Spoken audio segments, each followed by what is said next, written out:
안녕하세요. 건강 365 아나운서 최인경입니다. 당신의 마음은 안녕하십니까? 12월 올해를 마무리하면서 우리 마음 건강을 돌아보고 있는데요. 오늘 마지막 시간으로 우울증에 대한 말씀을 듣습니다. 흔히 우울증을 마음의 감기로도 표현하는데요. 그만큼 누구에게나 올 수 있는 증상이라는 의미도 있겠지만 그렇기 때문에 더 많은 관심을 가져야 한다는 생각을 해야 하지 않을까 싶습니다. 내 마음을 내가 들여다볼 수 있는 나를 위한 시간.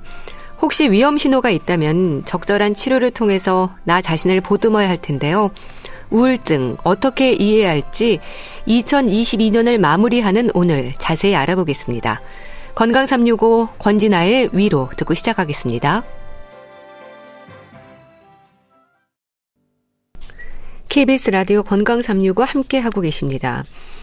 당신의 마음은 안녕하십니까? 오늘 마지막 시간입니다. 2022년 12월 31일 올 한 해의 마지막 날이기도 한데요.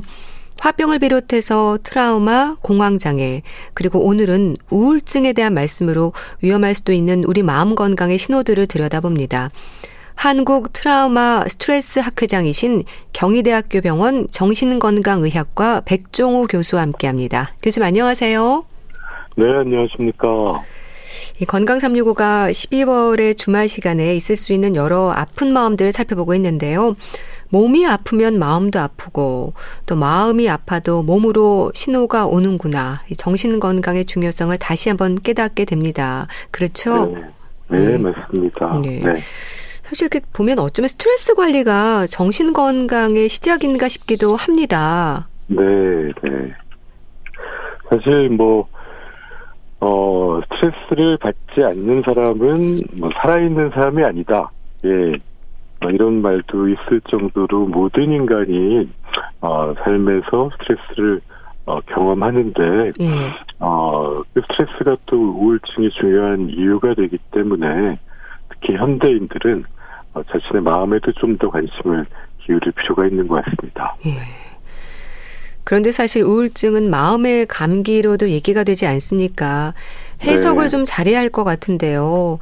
감기로 인한 많은 질환의 위험이 있는 것처럼 누구에게나 올 수 있지만 잘 살펴야 하는 질환, 대수롭지 않게 여기면 안 된다. 이렇게 생각해야 하는 건가 싶거든요. 어떻습니까? 네, 우울증을 마음의 감기라고 표현할 때는 우리가 누구나 우울증이 생길 수 있고 또 어떤 시기가 지나면 이제 회복이 된다는 의미를 이제 강조하는 표현으로 마음의 감기라는 얘기들을 많이들 하시기도 했는데 사실 또 우울증은 진단 기준에 또 이제 자살에 대한 생각 이게 포함된 몇 안 되는 질환이거든요. 네, 우울증처럼 흔한 질환이 또 감기로 우리가 사망하는 경우는 거의 없지 않겠습니까? 또 때로는 치명적인 결과도 있기 때문에 좀 더 관심이 필요한 것 같습니다. 네. 참 일상에서 이제 우울하다는 말을 습관처럼 하는 분들이 있을 때 주변에서는요. 진짜 우울증 위험이 있는 사람은 우울하다는 말을 하지 않는다고 무심히 넘기거든요. 근데 이것도 어쩌면 이런 표현에도 관심을 좀 가질 필요가 있는 걸까요? 사실 이런 우울증 얘기를 시작할 때 우울하다 그러면 우울은 너무 싫다 이런 생각이 많이 드는데 사실은 꼭 필요한 정상적 감정이거든요. 예를 들면 저희가 이제 애가 한창 고등학교 때 이럴 때 시험을 아무리 망쳐도 하나도 우울해하지 않았습니다. 그러면 이제 부모가 좀 우울할 수도 있는데 이 시험을 망쳤다. 우울해야 어떻게 하면 다음에 잘 보지? 라고 계획을 수정하고 오늘 공부를 하자. 행동을 바꿔서 결과가 달라지는데 이제 기여할 수 있는 거죠. 이런 감정 시스템이라는 게 이제 인간이 현실을 바라보고 현실을 받아들이고 목표와 행동을 수용하는데 수정하는 굉장히 필요한 감정인데요. 사실 우울증이 정말 심하게 있는 분들은 이렇게 맞습니다. 이제 우울하다는 걸 인지하지 못하시는 경우도 적지 않게 보게 됩니다. 그래도 요즘은 정신건강의학과의 문턱이 낮아진 듯해서 다행이라는 생각도 드는데요. 네. 일단 우울증은 치료하고 관리가 돼야 하는 질환인 거죠? 되게 이제 우리가 어떤 문제가 생기고 벽에 부딪히면 원인을 안에서 찾거나 밖에서 찾는 게 잘 균형을 이뤄야 되는데요. 예. 되게 이제 우울하다는 표현을 하지 못할 때는 내가 우울한 게 아니라 이게 현실이 우울한 거다. 밖에서만 봐서 안의 변화를 못 보는 경우도 있고요.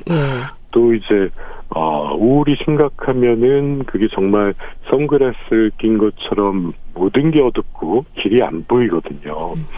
예, 이런 상태까지 도달하면 일종의 뇌질환으로 치료가 필요한, 의학적 도움이 필요한 상태가 될 수 있습니다. 근데 우울증이라고 하면 우울감, 무력감이 지속이 되는 걸 떠올리지만 우울증으로 인한 증상이 다양하지 않나요? 네, 그래서 사실 우울증이라고 저희가 한 가지의 이름으로 부르지만은 그 수천 가지 얼굴이 있다고 얘기하거든요.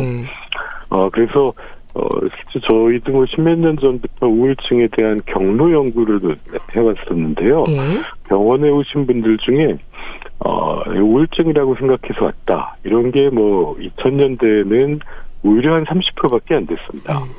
네, 지금은 한 60% 되시는데요. 대신에 그러면 뭐 때문에 왔냐 하니까 1등은 이제 수면 장애였고요. 그 다음 다른 이유들이 배가 아프다라든지 머리가 아프다, 이런 소화가 안 된다, 여러 가지 신체 증상들을 다 합치면 이게 1등이더라고요. 그래서 특히 우리나라에서는 우울이라는 감정이 말로 표현되기보다 몸으로 표현되는 게 아직까지는 더 흔하다, 이렇게 보고 있습니다. 그러니까 잠도 안 오고 소화도 안 되고 여기저기 통증도 생기고 이렇게 몸으로 신호가 오는 거네요. 그렇다면은 여러 과를 다니다가 정신건강의학과를 찾는 분들이 많겠어요. 상당 부분이 그렇게 오십니다. 그래서 여러 가지 검사, 내시경도 하고 MRI도 찍고 했는데 다 정상이라 그랬는데 나는 왜 이렇게 괴로운 걸까? 그러다가 이제 내과, 신경과 선생님들이 정신과에 가서 한번 스트레스 상담을 받아봐라. 이러면은 나를 미쳤다고 보는 건가요? 그래도 한번 가볼까 하고 이제 어렵게 오셨다는 분들이 아직 많으시거든요. 그래서 이제 우울한 감정이 우리 몸으로 표현되면은 그렇게 이게 실제로 꾀병이 아닙니다. 아픈 거거든요. 꾀병은 안 아픈데 아프다는 거고, 이제 우울증의 결과로 여기저기 아프고 소화도 안 되고 잠도 안 되는 다양한 신체 증상이 본인이 느끼는 가장 큰 고통인 경우가 참 많습니다. 근데 사실 우울감은 누구나 느낄 수 있는 감정이어서 설마 내가 우울증일까 생각하는 분들도 있지 않을까 싶습니다. 근데 단순히 기분의 문제만으로 우울증을 의심하는 건 아닌 거죠. 그렇죠. 우울증은 기본적으로 우울이 정상 감정인데 우울증이라고 할 때는 이제 전신 질환입니다. 왜냐하면 우리 뇌의 변화가 초래되기 때문에 계속 스트레스 호르몬이 나오거든요. 그래서 우울하고 의욕도 없고 전형적인 분들은 이제 잠도 못 자거나 아니면 너무 늘어져서 잠만 많이 자거나 밥맛도 없고 여기저기 아프고 아침에 일어나도 손 하나 까딱하기 힘들고 그때부터 막 초조불안하고 이렇게 살면 뭐하나 헛살았다, 차라리 죽는 게 낫겠다, 이런 것들이 이제 전형적인 우울 증상이고요. 이게 보통은 뇌의 변화가 초래되니까 2주 이상 지속적으로 상당한 시간 중에 상당 기간을 이렇게 고통스러우면은 우울증으로 이제 진단해 볼 수가 있겠습니다. 그럼 부정적인 감정이 커지는 걸까요? 진료실에서 환자들은 주로 어떤 표현을 하시나요? 저도 지난 며칠 전만 해도 제 환자분이 이분은 이제 우울증 으로 이제 가끔 한 두세 달에 한 번 외래에 오시는데 인지행동 치료라는 걸 다 마치셨습니다. 이제 잘 알거든요. 그래서 이제 메일을 보내셨는데 본인이 갑자기 뒷목이 땡기고 그다음에 머리가 아프다. 이전에는 이게 이제 몸이 아픈 걸로 꼭 시작을 했거든요. 근데 이제 이분이 인지 치료를 받고는 그러면 이제 원인이 된 사건을 탐색해 보는 거죠. 그랬더니 이제 회사에서 갑자기 상사가 이제 자기한테 뭔가 불편할 수 있는 그 일을 시켰는데 그것 때문에 순간 숨이 탁 막히고 머릿속에 부정적인 생각들이 딱 스쳐 지나갔는데 우리가 이걸 순간 이제 억압하면 이런 스트레스 사건과 생각은 잘 기억이 안 나고 몸으로 느끼는 고통 이것만 이제 계속 여기 집중하게 되거든요. 예. 그랬다가 이제 이분은 좀 이따 몇 시간 후에 내가 이래서 지금 이런 변화가 몸에 생겼구나 하고 알아차리고 선생님 제가 이래서 이러이러한 생각이 떠올라서 괴로웠었는데 이거를 이렇게 생각을 바꿔보고 정리를 했더니 후련해졌어요 하고 이제 잘했다고 이제 이렇게 메일을 보내시기도 하거든요. 그래서 이런 식으로 스트레스가 초래한 몸의 변화가 때로는 기억에 잘 떠오르지 않아가지고 있고 몸으로만 우리가 우울증이 표현되는 경우가 적지 않습니다. 그렇군요. 그렇다면은 우울증은 치료될 수 있을까? 이 치료 효과에 대해서 물음표를 찍는 분들도 많은데요. 이런 질문 많이 받지 않으세요? 예, 정말 그게 또 우울증이 다양해서 그렇습니다. 우울증 평생 한 번 앓고 깨끗이 낫는 분들도 계시고요. 또 일부는 치료 저항성 우울증이라고 해서 굉장히 또 심하게 오래 고생하는 분들 계시거든요. 그리고 더구나 이제 우울증 자체가 이제 부정적인 생각에만 사로잡히니까 처음에 오셨을 때는 이게 좋아질 수 있다 그러면 안 믿으십니다. 그래서 저희가 제일 처음에 드리는 말씀이 지금은 우울증이 좋아질 수 있다는 말이 아마 상상이 안 가실 수 있을 거다. 하지만 이거는 우울증 사파라고 부르고 심지어는 치료하지 않아도 어느 시점이 되면 지나가는 건데 그거를 최대한 빨리 좋아지기 위해서 치료를 한다. 이렇게 말씀드립니다. 그럼 치료는 약물 처방인가요? 약에 대한 부담도 있지 않습니까? 물론 부담이 있죠. 사실 우울증은 경증일수록 약 없이 상담이나 때로는 또 주변의 지지체계도 좋고 또 이제 본인이 의지도 있으신 분들은 상담이나 또는 기다리는 것만으로 이제 상황이 또 좋아지면서 좋아지는 분들 정말 많고요. 근데 문제는 이제 뭐 중등도 이상 심각할수록 이 경우는 약물 치료나 생물학적 치료가 꼭 필요하게 됐는데요. 이제 약들이 최근에 10년, 20년 사이에 뭐 5, 60년 전에 흔히 신경안정제로 불리는 약보다 참 많이 좋아졌기 때문에 실질적인 도움도 됩니다. 그럼 상태에 따라 다르겠지만 치료를 시작하면 효과를 보는 건 어느 정도 시간이 필요한가요? 이게 우울증이라는 게 평균 한 번 오면은 사람마다 다르지만 평균 한 6에서 13개월 정도 가거든요. 옛날에 뭐 링컨, 처칠 이런 분들 이 시대에는 이제 치료가 없었죠. 그러면은 유인전에서 딱 끊어진 시기들이 있습니다.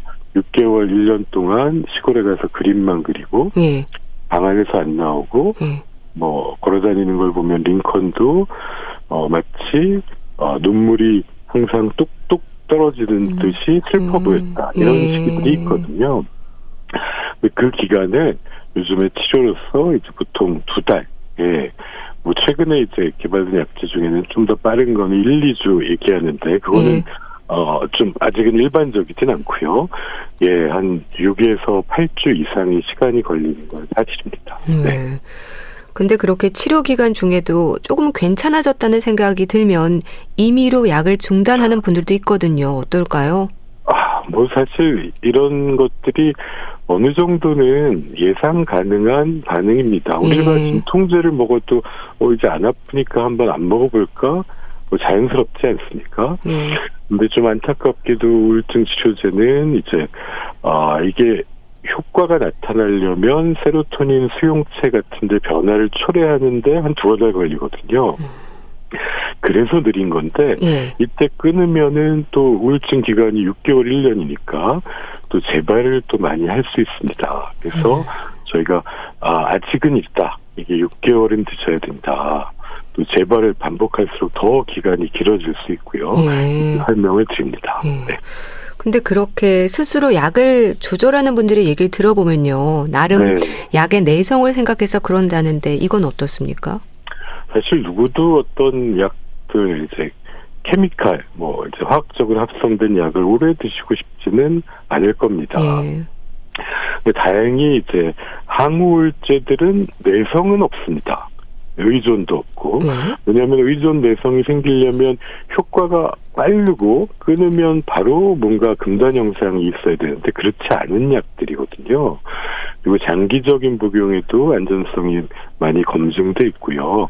반면에 저희가 수면제나 이제 빨리 작용하는 항불안제들은 내성 의존이 있기 때문에 꼭 필요할 때 초반에만 쓰고 좀 좋아지시면은 바로 줄이고 이제 끊도록 권유드리고 있습니다. 그러니까 약을 끊어도 되는 시기가 있는 거죠? 저희 치료하다 제일 좋은 날이죠, 마지막에. 오시는 날 저희가 꼭 물어보는데요. 우울증이 없었으면 좋았겠지만, 혹시 우울증 때문에 도움이 되신 게 있나요? 약을 끊는 날에, 이거 미리 물어보면 안 되고요. 그날 여쭤보면은 환자분들도 제일 좋아하는 시기시죠. 되게 그래도 내가 더 성숙하게 된 것 같다. 누가 소중한 사람들인지 알게 됐다. 이런 얘기도 하시면서 같이 종결을 하는 날이 있습니다. 자, 우울증은 완치라는 표현보다 관리가 필요한 질환으로 생각해야 할까요? 사실 당뇨 고혈압 생각하시면 쉽습니다. 우리가 약도 먹지만 또 생활 습관 바꾸고 좀 더 신경 쓰면 건강하게 평생 사는데 별 지장 없는 분들도 있고 어떤 분들은 정말 생활 습관만으로도 약 없이 살기도 하시잖아요. 하지만 또 꾸준히 관리해야 된다는 점에서는 비슷하다고 볼 수 있습니다. 또 주치의를 둔다는 생각으로 의료진과 꾸준한 관계를 이어가는 것도 방법이지 않을까 싶은데요. 정신건강의학과에서 우울증뿐만이 아니라 모든 질환 치료에 제일 중요한 게 하루 이틀 굉장히 빨리 끝나는 치료도 있지만 꾸준히 함께 또 인생의 어려움과 또 좋은 날을 같이 해나가야 되니까요. 그래서 자신한테 잘 맞는 치료자를 또 찾고, 또 꾸준한 신뢰관계를 이어가는 게 어떻게 보면은 약을 찾는 것만큼이나 그 이상으로 중요하다고 생각합니다. 근데 참 우울증에 대해서 스스로 너무 무심한 것도 문제일 텐데요. 우리나라의 자살률이 전 세계적으로 아주 높지 않습니까? 이 방치된 우울증도 한 몫을 하는 거라고 봐야 될까요? 실제로 우리나라가 OECD 통계가 작성된 이래로 한 해 빼놓고 자살률 1위였던 안타까운 상황인데 실제 그 생명존재희망재단의 연구에도 자살 사망 당시에 우울증을 진단할 수 있는 경우가 80-90%씩 나오거든요. 치료율은 굉장히 낮았었고 이게 과거에 우리가 고민이 있으면 가족의 힘으로 이겨냈거든요. 근데 이제 지금은 핵가족화되고 1인 가구가 제일 많고 이게 선진국들도 다 비슷하게 경험했습니다. 전에는 삼촌이랑 친구랑 고민을 해결하고 부모님 때문에 살고 이런 시대에서 오히려 선진국이 되는 게 산업화되고 핵가족화되면서 우울증이 늘어납니다. 그때는 직장, 지역사회 어디에서도 이제 우울증을 빨리 알아차리고 빨리 치료받고 또 지원을 받아서 또 위기를 누구나 극복할 수 있는 사회로 가는 게 필요하지 않나 싶습니다. 참 우울증을 얘기할 때 청소년, 노인, 주부, 중년 남성 사실 구분해서 얘기하기도 하지만 결국 모든 세대의 정신건강이 우려되는 의미로 봐야 하겠습니까? 어떨까요? 맞습니다. 그리고 우리나라에서는 특히 이런 세대 간의 갈등이 워낙 빨리 발전하다 보니까 크지 않습니까? 그래서 근데 사실 같은 이유의 다른 고통으로 오시거든요. 뭐 시어머니들은 우리 아들 어떻게 하나 불쌍하다 하는데 며느리가 보기에는 또 뭐 일하고 너무 힘들게 왔는데 그 기대가 또 부담스럽기도 하고 그래서 한편은 이게 또 우울증이 한쪽에 있으면 갈등이 더 커지거든요. 그래서 우리 가족 중에 누군가 한 사람이 아플 때 우리가 그걸 잘못 오해하면 게으른 사람 그리고 나쁜 사람으로 오인할 수 있거든요. 아픈 사람인 경우가 꼭 있습니다. 그래서 혹시 평소와는 달리 너무 힘들다 싶으면 이게 혹시 우울증이 아닐까라고 생각해 보는 게 가족의 건강을 위해서도 도움이 될 것 같습니다. 예. 그럼 치료가 필요하고 중요한 우울증, 이런 증상이 이어진다면 진단을 받아야 한다. 조언해 주세요. 예, 사실 우울증 중에 불면증이 없는 우울증이 거의 없거든요. 불면증이요. 내가 계속 잠을 못 잔다 그러면 물론 불면증만 있는 경우도 많지만 이게 우울증이나 불안장애나 다른 정신질환이 같이 있는지를 꼭 의심해봐야 되고요. 예. 본인은 초반에 반 이상 이걸 못 알아차릴 수 있기 때문에 가족과 동료와 친구들이 이때 관심을 가지고 물어봐주고 혹시 무슨 고민이 있는지 이때 이유를 물어봐주고 이제 마음으로 들어주면 이게 의외로 한 사람의 생명을 또 살릴 수 있는 계기도 되는 것 같습니다. 네, 말씀 잘 들었습니다. 한국 트라우마 스트레스 학회장이신 경희대학교 병원 정신건강의학과 백종우 교수와 함께했는데요. 감사합니다. 네, 고맙습니다. KBS 라디오 건강 365 함께하고 계신데요. 콜드플레이의 Fix You 듣고 다시 오겠습니다.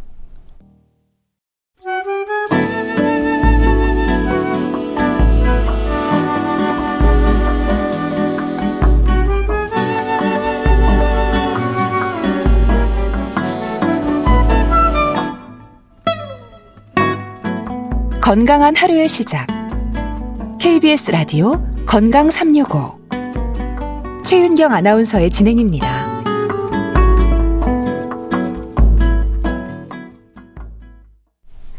KBS 라디오 건강 365 함께하고 계십니다.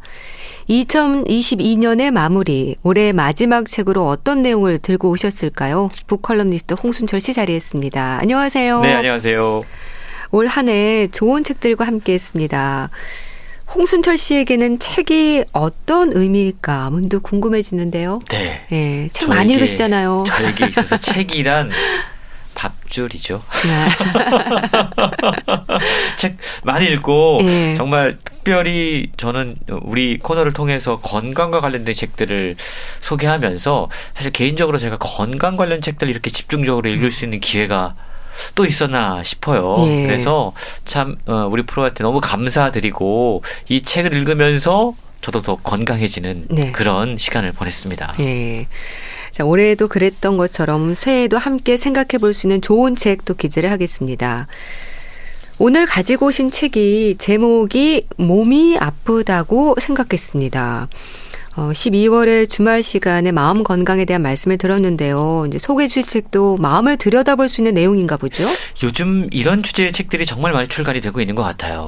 그만큼 최근 들어서 우리가 요즘 심신의학이라고 이야기를 하는데 신체와 정신이 서로 연관되어 있고 우리 몸에 나타나는 여러 가지 증상들이 사실은 마음의 어떤 문제 때문에 생겨나는 것인지도 모른다라는 생각들을 많이들 하고 있는 것 같습니다. 이 책은 현대의학이 놓친 마음의 증상을 읽어낸 정신과 의사 이야기라고 부제가 적혀 있습니다. 런던 종합병원의 정신과 의사로 20년 넘게 환자들을 치료해온 엘러스테어 센트하우스라는 분이 원인 불명의 증상, 이것 때문에 고통받는 사람들 그리고 현대의학의 사각지대에 놓여진 환자들의 마음의 증상을 읽어낸 이야기가 소개가 되고 있는데요. 많은 분들이 분명히 어딘가 아픈데 병원에 가면 원인을 찾지 못하는 그런 경우 많죠. 그런 경우들을 많이 겪고 있습니다. 뭐 만성 피로 증후군도 대표적인 경우고요. 뭐 신경성 두통이라든가 무기력증, 잦은 기침 이런 증상이 있어서 병원에 가면 특별히 이상이 없는데요. 예. 잘 쉬시면 됩니다. 이렇게들 답변을 듣게 되죠. 환자는 그럼에도 불구하고 종합병원의 여러 분과를 전전하면서 여러 가지 검사를 받게 됩니다. 그런데도 정상입니다. 예. 라는 이야기를 들으면 환자는 깨끗하게 그 질환으로부터 낫는 것이 아니라 오히려 더 의심하게 되죠. 분명히 아픈데 그러니까요. 이 불안은 사라지지 않게 됩니다. 분명히 존재하는데 원인을 알 수 없는 증상이 오히려 더 환자들에게 큰 두려움을 안기게 되는데요. 게다가 사람들이 그런 이야기 하죠. 건강 염려증이다. 너무 예민하다. 예. 이러면서 이제 주변에서 의심의 눈길을 보내기도 하는데 이렇게 자신의 아픔을 이해받지 못한 환자들의 불편한 심리 상태 이게 더욱더 악화될 수밖에 없습니다. 그럼에 따라서 몸에 나타나는 고통도 더욱더 심화할 수밖에 없는데요. 예. 이 책은 현대의학이 인체를 너무 세분화해서 조직화해서 바라보고 있다라고 지적하고 있습니다. 저자는 전문화로 인해서 관점이 편협해지면서 의학계는 많은 지혜를 상실했다라고 지적합니다. 네. 다시 말해서 의료 행위가 협소하고 기술적으로 진화하면서 환자의 성격이나 정신 건강처럼 외적인 증상에 큰 영향을 미치는 다른 기타 요인들을 고려하지 못하게 됐다라고 이야기하고 있는 것이죠. 네. 아픔을 이해받지 못하는 환자의 불편한 심리라는 지적이 가슴에 좀 와 닿는데요. 사실 점점 더 원인을 알 수 없는 질병이나 통증이 증가하고 있는데 병의 원인을 찾지 못하는 게 가장 답답할 것 같아요. 그렇습니다. 현대의학으로도 원인을 찾지 못하는 증상, 그 증상을 겪고 있는 사람들의 답답함이 얼마나 대단할까요? 네. 저자는 비정상적인 동작이나 행동이 자주 일어나다가 그게 마침내 신체에 고착화된 것이 그러한 증상이다라고 이야기합니다. 네. 심리적인 스트레스가 신체 증상으로 전환된다라는 이론에 따라서 이러한 병들은 전환장애라고도 불리는데요. 네. 영국의 한 연구에 따르면 여성의학과를 찾은 환자 가운데 전문의가 의학적으로 병세를 명확히 설명할 수 있었던 경우가 34%에 불과했다고 합니다. 그러니까 나머지 66%는 전문의도 이 증상을 명확하게 규정할 수 없는 상황이었다라는 거죠. 뿐만 아니고 병원을 찾는 사람들 가운데 환자인 척하는 사람들도 많이 있다라고 저자는 이야기를 하고 있어요. 이런 사람들은 그냥 병원에 왔다라는 그 안도감, 의료진의 품속에 머물기 바라는 그 마음이 있다라는 거죠.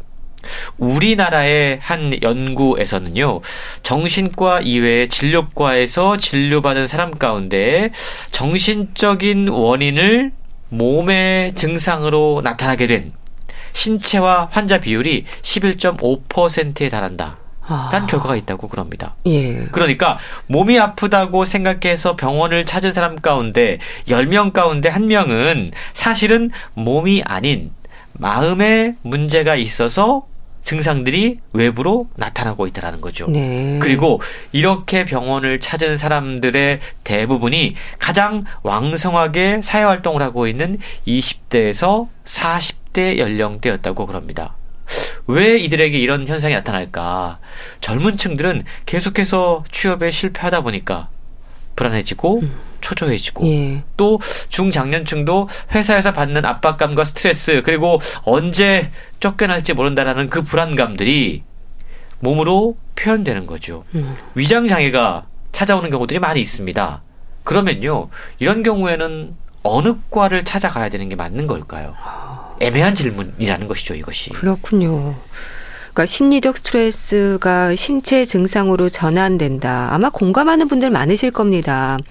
몸이 아프면 마음도 따라가죠. 몸과 마음이 서로 연결되어 있다는 사실을 일단 인정하는 게 중요할 것 같아요. 그렇습니다. 오늘 소개해드리는 책 몸이 아프다고 생각했습니다. 이 책의 저자인 엘러스테어 센트하우스 원래는 내과 의사 출신이었다고 그래요. 예. 종합병원의 응급실을 거쳐서 내과 진료소에서 근무하면서 몸이 아픈 사람들의 증상을 살피고 진단명에 따라서 치료하고 처방하는 일을 했습니다. 예.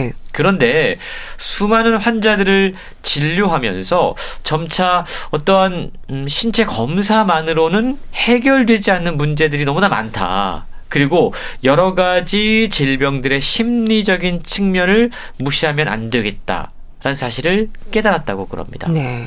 환자 한 사람 한 사람의 이야기를 듣고 사연을 듣고 진정으로 그들의 몸과 마음 모두를 치유하는 의사가 되고 싶다라는 생각에 저자는 내과에서 정신과로 전환을 하게 됩니다. 사실 종합병원 정신과는 예. 원인 불명의 증상으로 고통받는 환자들이 가장 마지막으로 찾는 곳입니다. 아, 그렇네요. 돌고 돌다가 결국 어떤 마음의 문제가 원인이다라는 생각에 그곳까지 오게 되는 거죠.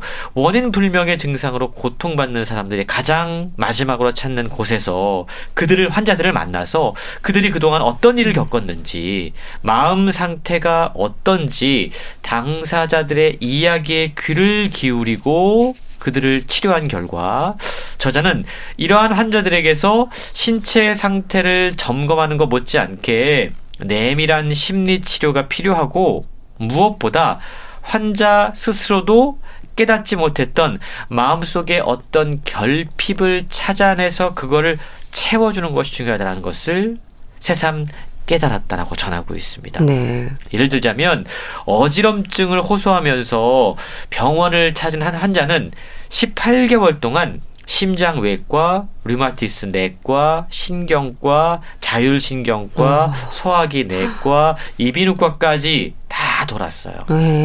전문의 6명을 거치고도 그 원인이 제대로 밝혀지지 않았습니다. 결국 신경정신과 진료소로 왔죠.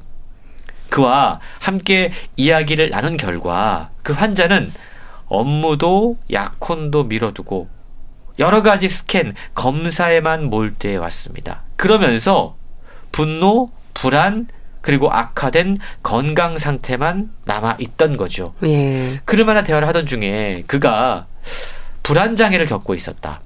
그리고 그가 호소하던 이 어지럼증은 불안장애 때문에 흔히 나타나는 이 과호흡 때문에 생겨난 질환이다. 라는 소견을 저자가 제시를 했고요. 예. 환자가 항불안제 복용 8주 만에 완벽하게 정상으로 돌아오는 그런 일도 실제로 있었다고 합니다. 예.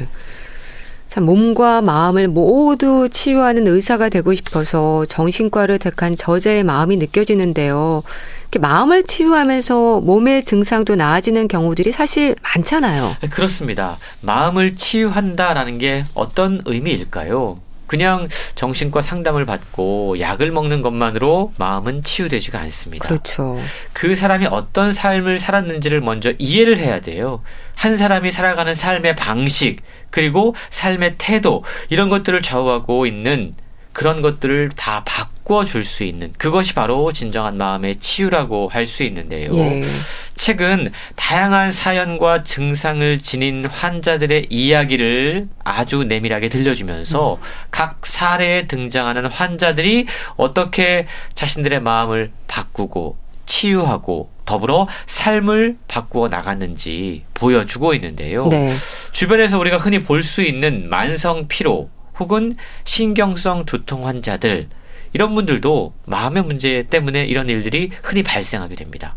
뿐만 아니고 세상이 두려워서 집에 틀어박힌 광장 공포증 환자라든가 예. 외모 강박으로 건강이 엄청나게 손상된 거식증 환자라든가 자신의 삶을 방치하다가 병세가 오히려 더 악화된 당뇨 비만 환자라든가 예. 심지어 자기 혐오, 우울 때문에 먹는 거를 멈출 수 없었던 비만 환자라든가 또 누군가의 관심과 보살핌을 받고 싶어서 일부러 자기 몸을 망가뜨렸던 환자에 이르기까지 정말 마음의 문제로 인해서 그것이 몸으로 나타나서 고통에 시달렸던 사람들의 이야기, 마치 우리 주변 사람들의 이야기처럼 친숙하게 느껴지는데요.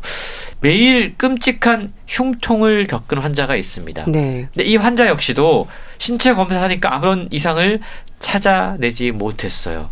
근데 그 환자와 함께 이야기를 나눠보니까 그 환자가 한때 납치를 당했던 사건이 있었습니다. 예. 그 트라우마 때문에 불안장애가 생겼고요. 그 불안장애가 바로 가슴 흉통의 원인이었던 걸 알게 된 거죠. 그에게 필요한 건 항불안제 처방과 심리 상담이었다고 그랬겠네요. 합니다. 뿐만 아니고 당뇨를 평생 관리해야 된다. 사실 당뇨는 이게 가장 힘들잖아요. 한 번 약을 먹으면 오랫동안 먹어야 되고. 된다. 예. 그래서 그 현실에서 도피하기 위해서 오히려 병을 방치하는 분들이 계십니다. 그렇게 되면 건강이 더 악화하게 되죠.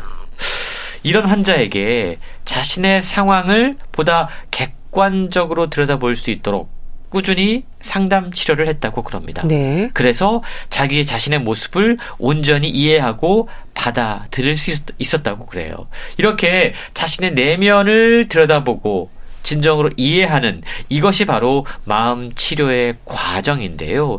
이걸 통해서 환자들이 자신의 내면을 마주할 수 있게 되고 신체적인 고통에서 벗어날 뿐만 아니고 더 나은 삶을 가꿀 수 있게 되었다라고 책은 이야기하고 있습니다. 네. 그러니까 책에 다양한 증상으로 힘들어하는 환자들의 사례도 담겨 있군요.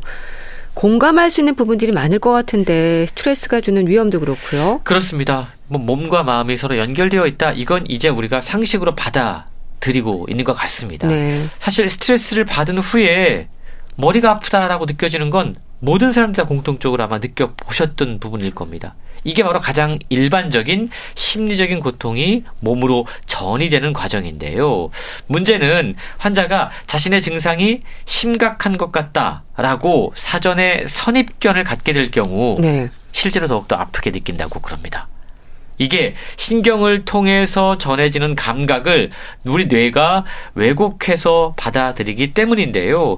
통각 자체는 그렇게 심각하지 않더라도 우리 뇌가 심각하다라고 받아들이고 단정하면 실제보다 통증보다 훨씬 더 과장되게 우리가 그걸 인식하게 된다고 그럽니다.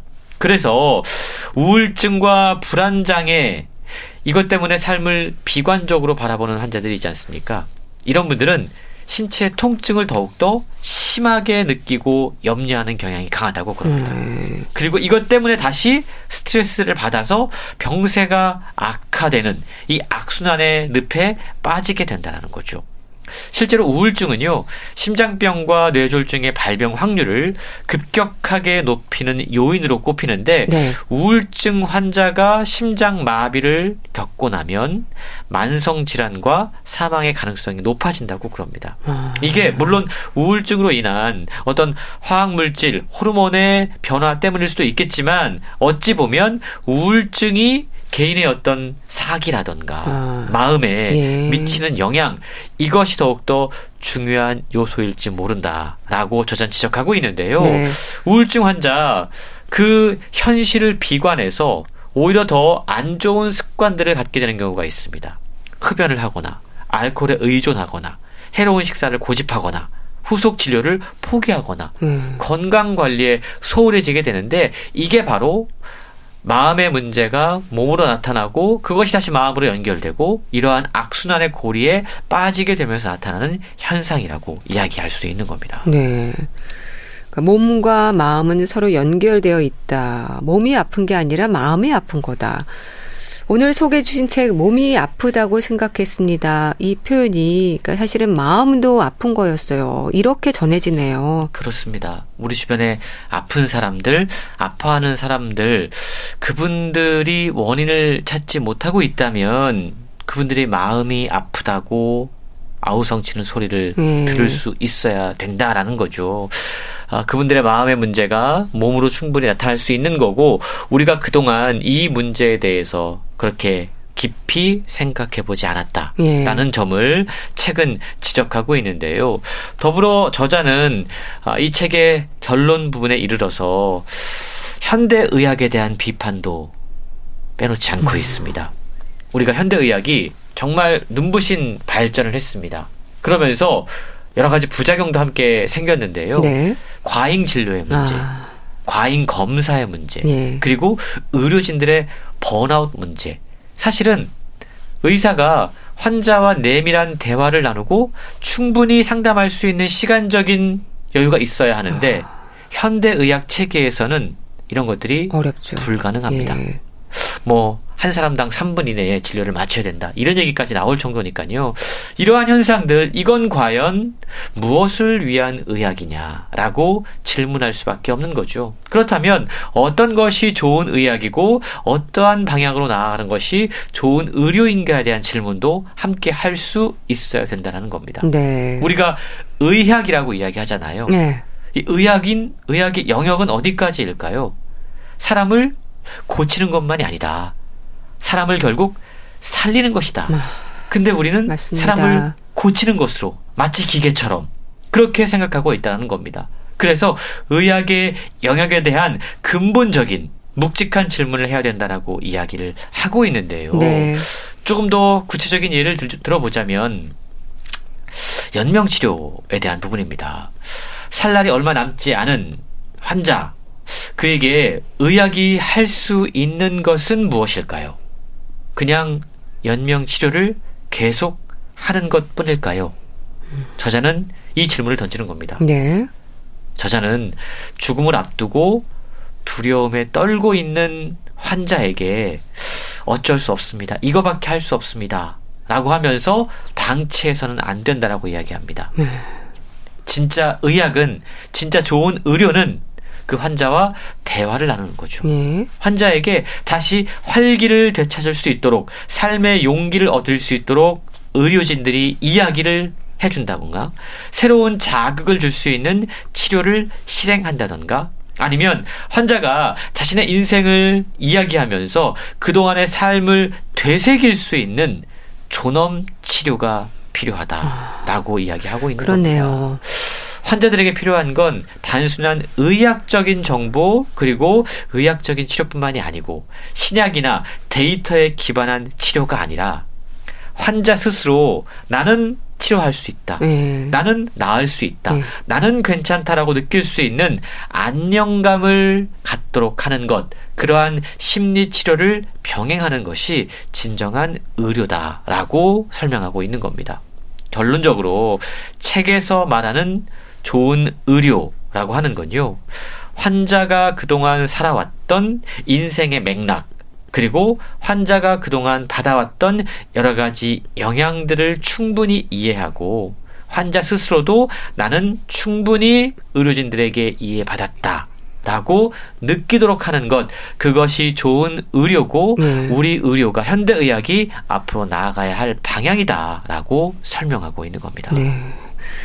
참 공감해주는 의사를 만나는 것도, 또 치료될 수 있다고 믿는 환자의 마음도 필요하다는 걸 듣다 보니까 깨닫게 되네요. 그렇습니다. 마음의 이야기를 들을 수 있다는 게 참 어려운 일이기도 한데요. 네. 그래서 요즘 일본 같은 경우에도 암 환자 병동에 정신과 의사들이 항상 상시로 함께 일을 한다고 그럽니다. 그래서 암 환자들이 마지막 삶을 좀 평안하게 보낼 수 있도록 다양한 심리 상담이라던가 여러 가지 조언들을 통해서, 그렇지 않아도 몸이 고통스럽긴 하지만 마음의 안정감, 그리고 나을 수 있다는 자신감, 그리고 뭔가 마지막이라고 하더라도 자신의 삶을 아름답게 정리할 수 있는 과정들을 부여한다는 것이죠. 이것이 어찌 보면 정말 의료의 목적이고 사람을 살리는 것이 아닌가, 이것이 바로 좋은 의학의 방향이 아닐까라는 생각을 책을 읽으면서 다시 한번 해봤습니다. 네, 자, 몸도 마음도 편안한 우리 일상이었으면 좋겠습니다. 몸이 아프다고 생각했습니다. 소개해 주셨는데요. 북컬럼니스트 홍순철 씨와 함께했습니다. 감사합니다. 고맙습니다. 성시경의 And We Go 보내드리면서 인사드릴게요. 건강365 아나운서 최인경이었습니다. 고맙습니다.